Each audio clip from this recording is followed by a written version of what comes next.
John Menchion, 213-804-2849.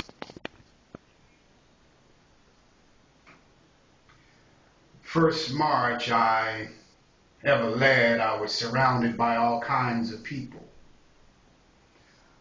Old women who found it hard to walk across the room somehow found the strength to march for miles. Young men and women carrying their children, older children holding hands with their younger sisters and brothers. All of a sudden, a bottle was thrown from the middle of a crowd of whites. Now, we shouted duck, and all the adults did, but children have a need to know what's being done. The bottle struck this young child.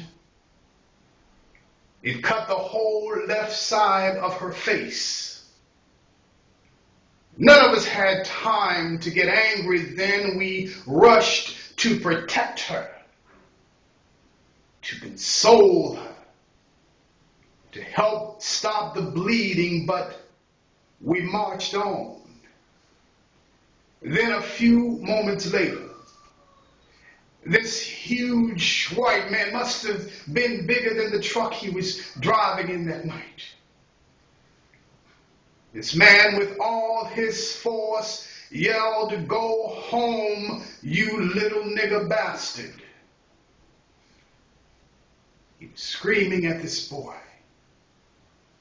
He couldn't have been older than 7 or 8. I saw the look on this child's face. He was scared and hurt, maybe most of all ashamed. He thought he'd done something terribly wrong to have all that hate directed toward him. I can get angry. With all the history that makes me a black man, I can get angry. But it's a different kind of anger. It's the kind of anger that makes you know you can't stop loving, you can't stop believing. It's the kind of anger that makes you want to prove hate wrong. So I say to you today, my friends, so even though we face the difficulties of today and tomorrow, I still have a dream. It is a dream deeply rooted in the American dream.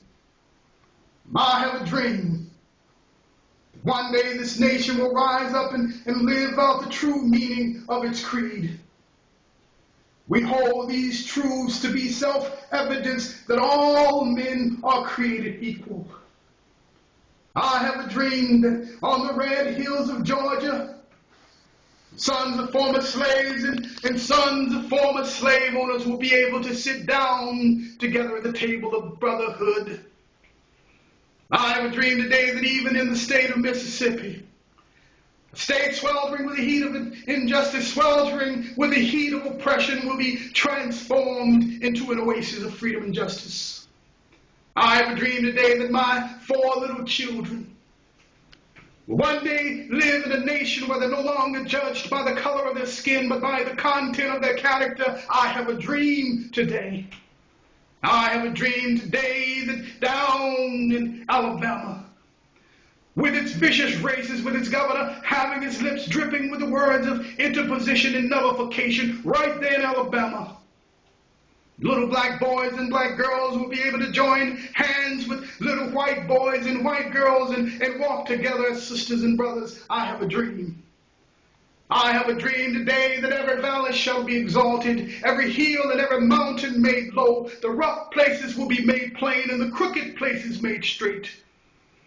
And the glory of the Lord shall be revealed, and all flesh shall see it together. Now this is our hope. This is the faith that I go back to the South with. And with this faith, we will be able to hew out a mountain of despair, a stone of hope. With this faith, We will be able to transform the jangling discords of our nation into a beautiful symphony of brotherhood with this faith. We will be able to work together, to pray together, to struggle together, to stand up for freedom together, knowing that we will be free one day. And this will be the day. This will be the day when all of God's children will be able to sing with new meaning. My country, 'tis of thee, sweet land of liberty, of thee I sing. Lands where my fathers died, lands where the pilgrims pride from every mountainside. Let freedom ring. So let us rise up tonight with a greater readiness. Let us stand with a greater determination. And let us move on. In these powerful days, these days of challenge to make America what it ought to be, we have an opportunity to make a better nation. And I want to thank God once more for allowing me to be here with you. Now, I don't know what will happen. We've got some difficult days ahead, but it really doesn't matter with me now. I've already been to the promised land. And I don't mind. Like anybody, I like to live a long life. Longevity has its place. But I'm not concerned with that right now. I just want to do God's will, and He's allowed me to go up to the mountaintop. And I've looked over, and I've seen the promised land.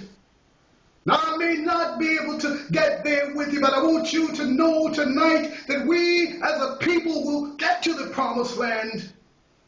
I'm so happy tonight.